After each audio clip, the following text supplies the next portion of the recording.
Hello everyone. So just like last year, there were two shops that I was going to visit, and one of them opened up at 8 and one of them opened up at 9. So I went to the first shop a little after 9, so by that time crowds would have cleared from there, and by the time I would move to the second store, crowds would have cleared from that one too. This of course means that there's always a risk that I won't be getting what I want, but I was willing to take that risk. Well, when I first had to look on the list of releases, I was hoping that there wouldn't be many that I would want, but of course there was loads of them. But first let's take a look at the ones that I decided not to buy. Well, first there was Rainbow. Usually I would buy everything by Rainbow, but this time there was a triple LP Live in Köln 1976, and I already have 3 live albums from that tour. So yeah, I'm guessing that I have this one as a double CD. So I haven't compared the track listing, but I'm pretty sure I have the same concert anyway. So I decided to leave that one. Tom Petty and Heartbreakers, I usually buy them. I especially enjoyed the last one, but this time I just simply skipped that one. I knew straight away that I don't want it. Ramones, I already have enough live albums from that early period, but if they will release a live album from around 84, 85, I will buy that, but that one I didn't need. Girls' School I was interested in, but I have live album from 1980, so I didn't especially feel the need for it. Judas Priest live from 91. Well, my favorite period ended in 87, so didn't especially feel the need for this one either. Van Halen, no, I didn't want it. Pink Floyd, yes, that one I did want, but yeah, I didn't even write it down on my list anywhere. I was sure that if I buy it someday, but not today. Def Leppard, Slang, this was one that when it was originally released, I heard one song from it, and I thought that okay, now they are doing something different. It sounded interesting, but I didn't buy it then, and I decided not to buy it now either. Maybe someday, but not tonight. Joan Jett and the Blackhearts live from 1981. I was definitely interested in that one, but yeah, to my knowledge, it was not released here at all. So originally, I put 17 albums on my list, and at the last moment, I added one more onto it. But obviously, I knew that this is way too much, so I took a few out. First one was Supergrass, Don't Leave Me Alone, 12-inch single. I have been collecting Supergrass singles more or less during the last couple of years, but I decided that not this time. Stray Cats, Rumble in Brixton, double live LP. Well, I already have a couple of live albums by Stray Cats, and if I didn't buy this one originally on DVD, I wouldn't be needed on live album either. Stranglers, Rarities, I took a look at the track listing and I had more than half of these songs. Maybe not necessarily as these versions, but I would have these songs anyway, so yeah, I decided not to. Status Quo, live in Hammersmith 1979. I have the live album from 1977, so I thought that these probably don't have that many different songs. And then I saw one video, I didn't watch the actual video, but I saw that it said that this one includes a 25-minute version of 4500 times, and I thought that yeah, I won't be needing that one. Rory Gallagher, Calling Card, there was nothing special about it. It's one of these Abbey Road masterings, so no. Fleetwood Mac, original Fleetwood Mac as a double LP. I have the single LP version, and this one would have added something like 6 songs to it, so I decided not to. Okay, so that left 12 albums on my list, and I ended up buying 10. The 2 albums that I didn't buy was the last minute edition of New York Dolls. I have just read Sami Jaffa's biography where he talks about this album, so that got me interested in it. But I decided not now, maybe later if there are still copies. And it looked like that there were still copies available today when I looked at the list, but well, remains to be seen. Bruce Kulick Transformer, again, I was interested in, but I thought that, okay, maybe later. So that left 10 albums. Oh, hold on. So I actually had only like top 2, which were the ones that I was like, yeah, those are the absolute must. But let's start with, well, yeah, let's start with number 10. Kiss 4-track EP, originally promo EP from 1976.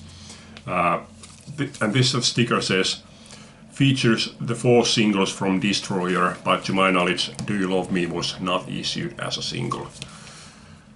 Yeah, I don't know if I'm ever even going to listen to this one, because, well, there's really no need to listen to this one. I do have the singles, I do have the Destroyer album, so, but yeah, I'm Kiss fan, so I had to get this one. Even though I put this one as last on my list, I put it because I'm a Kiss fan, so I had to get it, but didn't have any special need for it. Okay, so these albums from 9 to 5, basically I could have placed them in any position, but well, for this video I placed them like this. Thin Lizzy, live in Cleveland, 1976, from at number 9. I'm a Thin Lizzy fan. I bought this simply because there are 2 songs here that I didn't have. Romeo and the Lonely Girl and Little Darling. I didn't have them as live versions. I was a bit disappointed. I placed this at number 9 because I was a bit disappointed that I had to buy this. Because when I first saw this one listed, I thought that this one would have been one of the records from the Live and Dangerous box set, as there has been 2 albums released from that one on vinyl during the last couple of years. So I thought that this one would have been the 3rd one from that. To my knowledge, when I looked at the track listing from that box set, there were only, was it 3 or 4 songs that was not included on the original Live and Dangerous. And those songs were on those 2 albums. So that's why I was expecting not to have the need to buy this one, but because of those 2 tracks, I had to buy this one. Okay, number 8. Basically, out of all of these albums, this is the one that I probably am most looking forward to listening to. This is Foreigner 4 live tour, double LP. Like I've said a couple of times, during the last few years I've learned to love Foreigner's music more and more, although I still only have like, was it first 3 or 4 albums, but still, yeah, very much looking forward to listening to that one. Number 7, James Dean Bradfield, The Great Western. Yeah, brilliant album, love this one. But this one was one of the 2 albums actually that had on my first visit to either of the stores. I didn't buy this, I was going to buy a bit less. So this one was one that I decided to leave behind, but in the end, I first went to one store, then I went to second store, and then I came back to the first store. And during that second visit, I bought that Foreigner and James Dean Bradfield. Okay, so number 6, Mark Knopfler and Emmylou Harris, All the Road Running. Yeah, with this one I was also well, a bit. I should say that I was a bit hesitant. Am I going to buy this one or not? But it's a great album, and this one was the first time I went to see them in Stockholm live during this tour, and that was the first time that I traveled to another country specifically for the reason of seeing a live concert. I had already seen concert in London, but those had been when I was just on holiday there, and we just happened to see that okay, there's such band playing, and let's go and see. Okay, so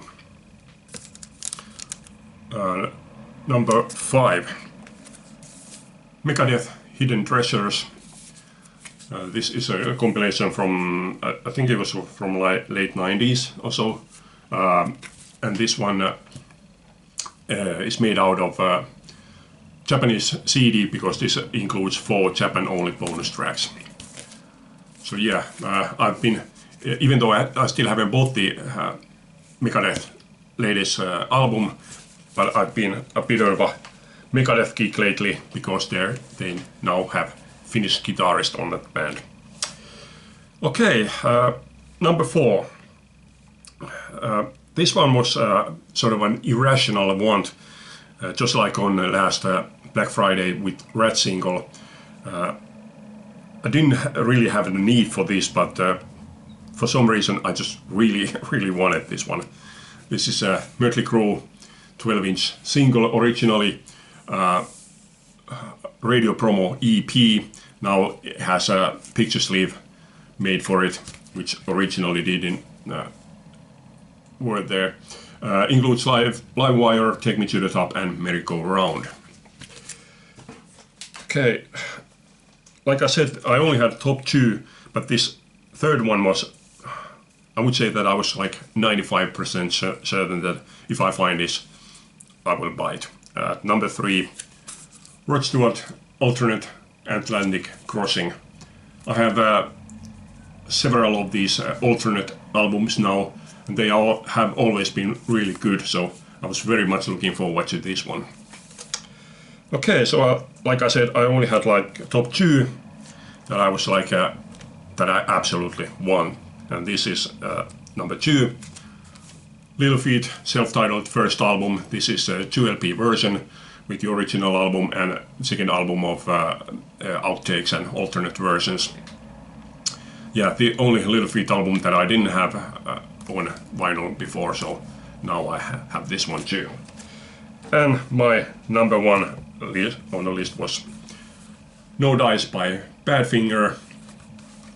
For the last few years I've been really hoping that these Badfinger albums that they released on Apple Records would be issued as a box set, but now they have started to release these individually, so I absolutely really want this, because this is now the second one, because I heard just a couple of months ago I happened to hear that last year during the Record Store Day they released the first album, Magic Christian Music, in England, so I will definitely buy that online, and I hope that the rest of the albums will be released also. Okay, so those were the Record Store Day releases that I bought. I also bought 2 7-inch singles, 1 12-inch single, which I'm leaving out, but I will show one other which has a slight Record Store Day connection also. This is Ismo Alanko-säätiö Luonnossa. Ismo Alanko is a local legend, been going on since 1980. I've been following him since the roughly mid-80s, but after his second band, Sielun Veljet, I have very rarely seen him live, and even less rarely both his albums. This is now only my third album from him. I saw him live during this tour. I was going to buy it back then, but somehow it just got past me. And this one was released on vinyl 2023, and I've ever since wanted to buy this, but always got left behind.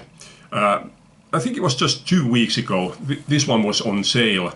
They took 10% off this price, and it was on sale only for, I think it was 1 week. And every day I was going to buy this, and I was thinking, okay, now I'm going to buy it, now I'm going to buy it. And on the last day I was still that, okay, I'm going to buy it this evening. and of course I forgot it, and now for the record store day they took 30% off, so I'm very glad that once again I had left it behind, because now I got it much cheaper. This is limited to 300, and if you can see this, there's space for it, but it's not numbered. So I went online to check that were these supposed to be numbered, but it didn't say that they were supposed to be numbered. It just said limited to 300 copies. So yeah, that was my RSD purchases this time. Way too many. I was hoping to limit my purchases only to 4. Well, I did buy 4 and another 4, and well, basically another 4. So pretty good success, I would say. Thanks for watching. Hope you like this. Leave a comment. Bye.